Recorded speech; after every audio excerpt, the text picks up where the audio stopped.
Bonsoir Jean-Paul Huchon. Bonsoir. Vous présidez la région Île-de-France depuis combien d'années maintenant? Depuis 1998. C'est votre troisième mandat. Oui. Vous allez en solliciter un quatrième ou pas? Écoutez, c'est une question qui pourrait se poser, mais pour le moment, on essaye surtout de faire avancer les dossiers. Vous le voyez, sur le Grand Paris, on est en plein dans la réalisation d'un vrai rêve qu'on a fait ensemble, qui est de construire un système de transport qui fera gagner une demi-heure à chacun de vos auditeurs de transport, ce qui est quand même formidable, et qui, par ailleurs, permettra de désenclaver 70 villes à peu près, qui auront 72 gares. Mais est-ce que le président Huchon rêve d'inaugurer le Grand Paris et les nouvelles stations de métro en tant que président de la région Île-de-France dans les années 2020? Il y a une chose qui est possible, c'est qu'on inaugure au moins ce qu'on appelle la prolongation de la ligne 14, qui va doubler la fameuse ligne 13 qui va pas bien pour l'amener à Saint-Ouen. Et ça, c'est la première réalisation. Après, c'est ce qu'on a vu avec Manuel Valls tout à l'heure, c'est la ligne qu'on appelle 15, qui va aller de Pont-de-Sèvres à Noisy-Champs, Noisy-le-Grand. Et c'est la première partie de ce qu'on appelle le Grand Paris Express, un express qui roulera à 160 à l'heure, qui sera automatisé et qui, par conséquent, devrait permettre de circuler beaucoup plus facilement de banlieue à banlieue. Alors justement, Manuel Valls, vous en parliez, annoncé tout à l'heure, un engagement financier très important de l'État en faveur de ce Grand Paris Express, c'est-à-dire donc ces nouvelles lignes de métro, 140 millions d'euros qui vont être inscrits dans le budget 2015.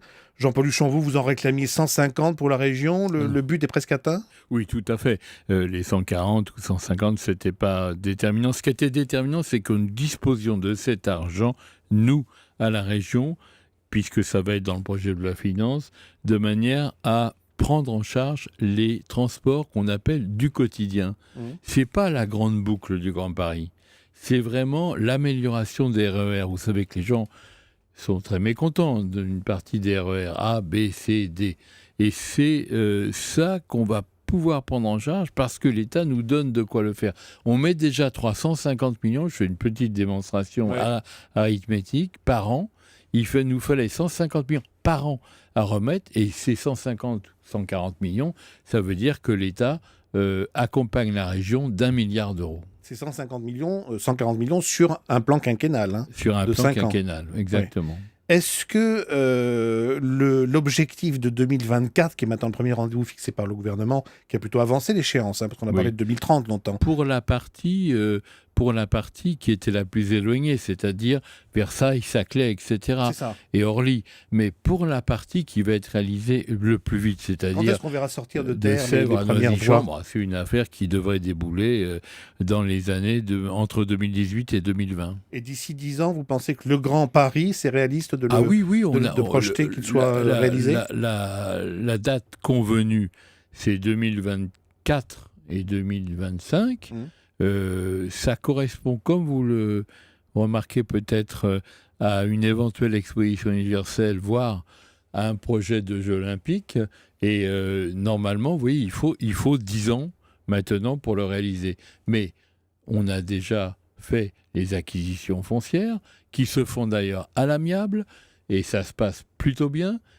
Et maintenant, il faut faire entrer le tunnelier dans le trou pour qu'il construise ce métro automatique. Si je vous entends bien, il faudrait presque être prêt pour 2024, éventuelle exposition universelle Paris ou les JO. C'est 2025 si on a l'exposition universelle. Ou 2024 pour les JO. 2024, les JO, si on essaye de se tenir à 100 ans après dernier jeu à Paris. Voilà. Jean-Paul Huchon, supprimer tous les départements d'Île-de-France, on sait que c'était une idée lancée par Jean-Marc Ayrault, reprise aujourd'hui visiblement avec fermeté, assumée par Manuel Valls.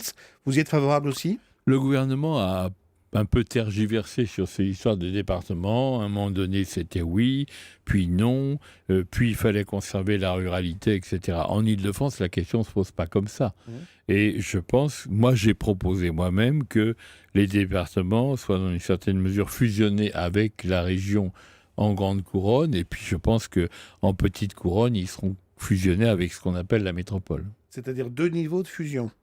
2 départements qui Non, demeureraient mais moi, à l'intérieur de la région? avec la région, j'aurais volontiers proposé à tous les départements d'être fusionnés avec nous, à condition de garder leur représentation et Les certaines, conseils généraux et disparaissent certaines, ou pas dans et votre certaines de leurs esprit? compétences. Les départements ne vont pas disparaître. Ils seront administrativement toujours là, mais c'est les conseils généraux, oui, bien sûr. Ça, oui. Et ça, on était prêt à le faire. Et comme, entre-temps, se crée la métropole, on verra donc en 2020 à peu près si la constitution de la métropole avec toutes ses compétences supprime les départements. Alors, vous avez commandé une enquête d'opinion sur ce futur Oui. Grand Paris, et on note notamment dans les chiffres qui ressortent qu'il y a presque autant de franciliens qui pensent que le Grand Paris ne va pas améliorer leur vie quotidienne que ceux qui pensent le contraire, 43 contre 44%. Comment vous allez faire pour les convaincre, ceux-là, ceux qui ne sont pas convaincus Oui, aujourd'hui? mais vous n'avez pas noté un autre élément du sondage qui dit que pour 73% des franciliens, c'est un projet positif et qu'ils attendent. Et 58% disent qu'il n'y a pas assez de solidarité dans notre région. Oui. Donc c'est ça là-dessus qu'il va falloir Et si on évidemment parle vie quotidienne, convaincre. quels vont être vos arguments Écoutez, pour ramener ces 43%? en vie quotidienne, le gain de temps et le gain de fatigue sur tous les transports, la construction de 70 000 logements parce qu'il faut les faire, parce qu'on en manque et parce qu'il y a 400 000 mal logés, et puis la solidarité financière entre les villes les plus pauvres et les villes les plus riches. Et j'ajoute, parce que je ne l'ai pas dit tout à l'heure, vous avez évoqué les 140 millions dont nous avons besoin pour les transports. Mais ce que l'État nous dit, c'est que non seulement on va avoir ces 140 millions pour la région sur notre budget, mais l'État va mettre 1,4 milliard dans ce qu'on appelle le contrat de plan qui nous permettra justement de réaliser le Grand Paris. Un dernier mot, Jean-Paul Huchon, vous êtes socialiste, vous avez été le bras droit Certes. de Michel Rocard à Matignon. Est-ce qu'aujourd'hui vous vous sentez plus près de la gauche Macron, qui dit qu'il n'y a pas de question taboue, qu'il faut pouvoir remettre en cause le régime de l'assurance chômage, ou bien vous êtes plutôt gauche Montebourg, qui estime que la société française est au bord de l'explosion et qu'il faut surtout arrêter de fragiliser les plus précaires? Je crois que pour vous répondre honnêtement, je pense que le gouvernement mène la bonne politique quand il cherche à désendetter le pays, à diminuer les déficits et par ailleurs à préserver du pouvoir d'achat pour relancer la croissance.